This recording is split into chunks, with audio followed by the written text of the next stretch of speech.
पति के रिश्तेदार। शादी के 7 साल बीतने के बाद भी पति पत्नी में काफ़ी झगड़े होते रहते थे।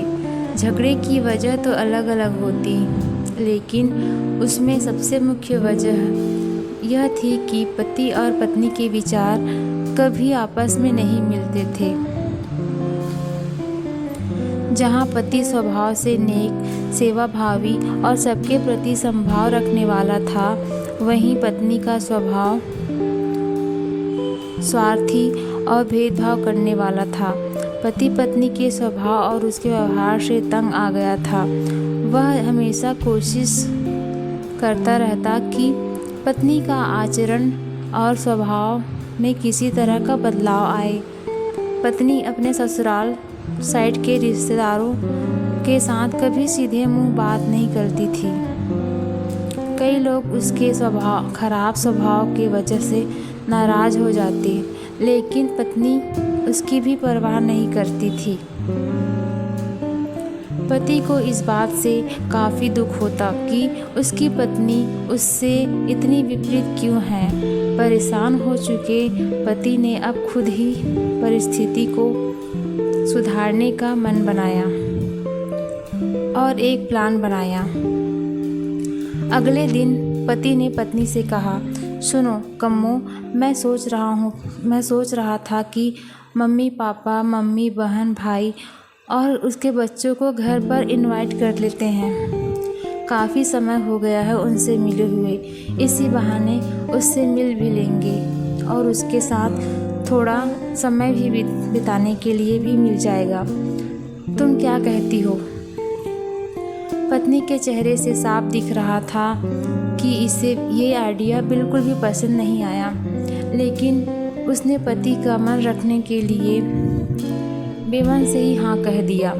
पति खुश हो गया और पत्नी को अगले दिन अच्छा खाना बनाने के लिए बोलकर सभी को फ़ोन करके बड़े प्यार से अपने घर आने के लिए न्योता देने लगा। जब पति फ़ोन पर बिजी था तो पत्नी सोच रही थी कि ये आदमी भी ना अपने फालतू के कामों से बाज नहीं आएगा। क्या ज़रूरत है सबको घर पर बुलाने की?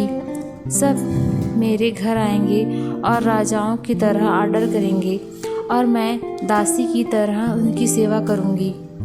नहीं, मैं ऐसा नहीं होने दूंगी। अच्छा, खाना तो क्या, मैं इन्हें सादा खाना भी नसीब नहीं होने दूंगी। देखती हूँ कितनी देर टिकते हैं ये लोग मेरे घर। अगले दिन सुबह पति काफ़ी खुश था जब सिर्फ 2 ही घंटे बचे थे सभी मेहमानों का आने के लिए।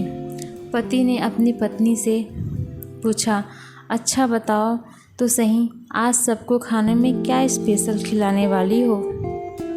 पत्नी मुंह बनाते हुए बोली, स्पेशल खाना? क्यों, तुम्हारे माँ बाप, भाई बहन कोई मेहमान थोड़ी हैं? उनके लिए कोई स्पेशल खाना नहीं बनाया है मैंने। वह भी वही खाएंगे जो हम खाते हैं। आज घर में सिर्फ दाल चावल बना है, क्योंकि और कुछ बनाने के लिए सामान नहीं है। पत्नी की बात सुनकर पति गुस्सा हो गया और बोला, तुम कभी नहीं सुधरोगी। अगर घर में सामान नहीं था तो मुझे एक बार बता दिया होता, मैं बाज़ार से जाकर ले आता, लेकिन कुछ भी ढंग का तो खाना बना लेती। अब सिर्फ 1 घंटा बचा है और सभी आने वाले हैं। मैं उन्हें क्या मुंह दिखाऊंगा उनको? तुम ही रहो यहाँ, मैं तो जा रहा हूँ, उसके जाने के बाद ही वापस आऊँगा। कहकर पति घर से बाहर चला गया। पत्नी को तब तक पति की बातों का कुछ फ़र्क नहीं पड़ा था, जब तक मेहमान घर पर नहीं आए थे। और जैसे ही सब मेहमान घर पर आए तो पत्नी के होश उड़ गए, क्योंकि भाई बहन, माँ बाप और बच्चे वह उनके पति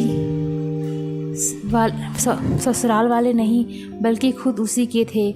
यानी कि पति ने अपने माँ बाप का नहीं, अपने ससुराल वालों को खाने पर इनवाइट किया था। पत्नी अब काफ़ी परेशान हो गई। वालों को परेशान करने के लिए ना सिर्फ उसने सादा खाना बनाया था बल्कि खाने में ज़्यादा नमक और मिर्च भी डाली थी। अपने मायके वालों को सामने देखकर पत्नी हाथ मलते रह गई। थोड़ा सोचने के बाद पत्नी ने अपने पति को फ़ोन लगाया और कहा, तुमने मुझे पहले क्यों नहीं बताया कि मेरे मम्मी पापा और भाई बहन आने वाले हैं। तुम पहले बता देते तो मैं अच्छा खाना उनके लिए बनाती। पति ने कहा, मैंने वही बताया जो मैं मानता हूँ। मैंने कभी तुम्हारे परिवार वालों को पराया नहीं समझा और तुमने कभी मेरे परिवार वालों को अपना नहीं समझा। और मैं जानता हूँ कि तुमने यह सोचकर कि मेरे मम्मी पापा और भाई बहन आने वाले हैं जानबूझकर घटिया खाना बनाया। अब तुमने जो किया उसे तुम ही खुद ही भुगतो। मुझे पता है तुमने मुझे इसलिए फ़ोन किया होगा ताकि बाहर से खाना मंगवा सको, लेकिन मैं ऐसा नहीं करूँगा ताकि तुम्हें तुम्हारे किए की सज़ा मिल सके। इतना कहकर पति ने फ़ोन कट कर दिया। ना चाहते हुए भी पत्नी को अपने मायके वालों को वही खाना खिलाना पड़ा। उनके रिश्तेदार ज़्यादा मिर्च और नमक वाला खाना भी ऐसे सोचकर खा रहे थे कि बेटी से गलती हो गई।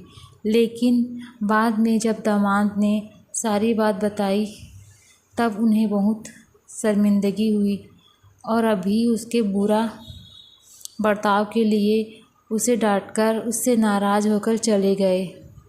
दोस्तों, अच्छे रिश्ते बनाए जाते हैं प्यार और अच्छे व्यवहार से।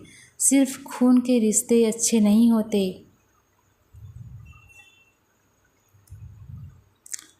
आपको हमारी कहानी कैसी लगी प्लीज़ कमेंट बॉक्स में बताएं। धन्यवाद।